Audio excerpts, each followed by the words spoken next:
Well, folks, it's summertime here in Alabama, and it's hot outside. So we gotta turn AC. Uh-oh. Oh, boy. All right, let's get it fixed. So in order to diagnose something like this, it's pretty straightforward. You need one of these doohickeys right here. Get one that's got a bulb in the middle of it. I really don't like those LED ones. And you're going to connect one of it here to the negative terminal. Always test to make sure this thing works by touching it to the positive. See, it lights up right there, knows you got good contact. So we got the fan on, and with one hand you can test to see if you got voltage by touching yonder thing. So bam, got voltage going to it, so we know that blower motor's bad. That's the easiest way to diagnose it with proper tool. Also, if you can take a real good look here, this has been going bad for a while, and the easiest way to kind of get it going into your DC motors is to beat the crap out of it with something hard.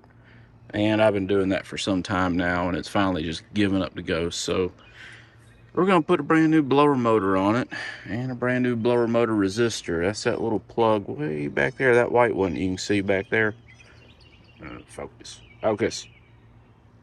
Yeah, it's kind of it right back there. Anyway, we're going to replace those. Yes, I need a new washer bottle. I've spent minutes and minutes of time looking on Amazon for one. I ain't found a replacement yet, but that's coming shortly. Anyway, let's get a new blower motor on it.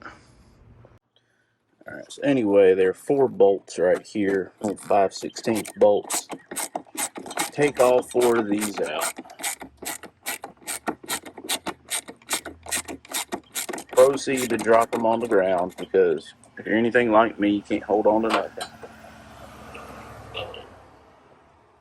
Sorry about the shaky camera. It's kind of a spur of the moment thing here. Didn't have time to get the tripod and everything out. Anyway, normally there's a gasket that goes in right here that Ford... I've had this out before. Let me tell you about my adventures of ordering parts on Amazon. They've been adventures.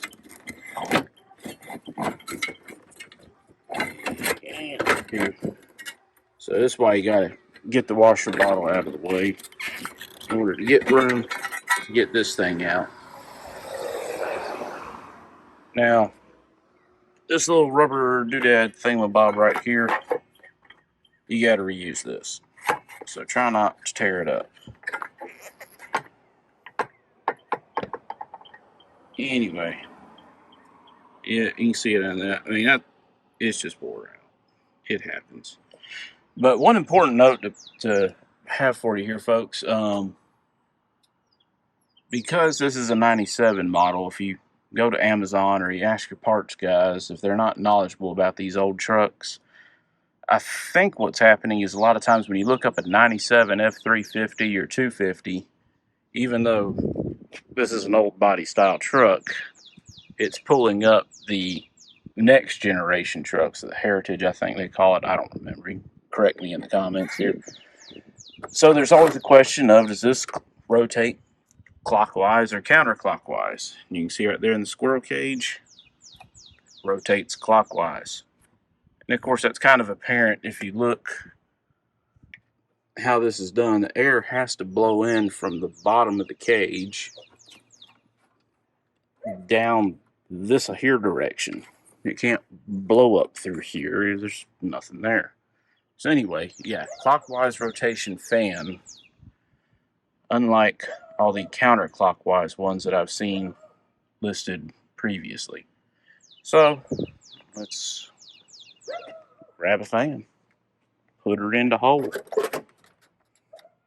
Look at this right here, brand new spanking fan. Now you'd have to, if you ordered this from Ford or Amazon or wherever you decide to get it from, it does come with a new gasket. It does not come with a squirrel. Oh, and look at that there, brand new resistor. Yes, sir. We're gonna replace that too. So let me just set this up here. It ain't going nowhere. Yep. Alright. And let's proceed to get that there resistor out the hole. Alright, folks, with these old trucks, you got to be careful with these electrical connectors. They can get kind of brittle, but yeah, look inside that thing right there. Goodness, look at all that rust. Was it bad? It wasn't good. I can tell you that much. That's why you go ahead and replace these things, folks. They're fairly cheap, and if you look right here on the wire, can you see that right there? It's starting to turn a little bit brown. They were getting a little hot, but the connector itself still good. Probably wouldn't hurt to clean up some of them connectors a little bit, but screw it. Another time. Alright, folks, get your gasket stuck on there, and forgive me for not showing you how I'm doing this, because it's hard to do one-handed, so I got to kind of put the phone down. But yeah, you got your little alignment pins. You got 3 of them. 1, 2, 3. Just get it stuck on there nice and good, and that'll help seal up that fan. Next, slide your fan back in. Make sure your little rubber booty, you put it on your new fan, and it goes right in that thing right there. And its job is to keep the fan cool. Alright. Get all 4 bolts tightened back up. I'm starting to run out of daylight, so I'm kind of hurrying.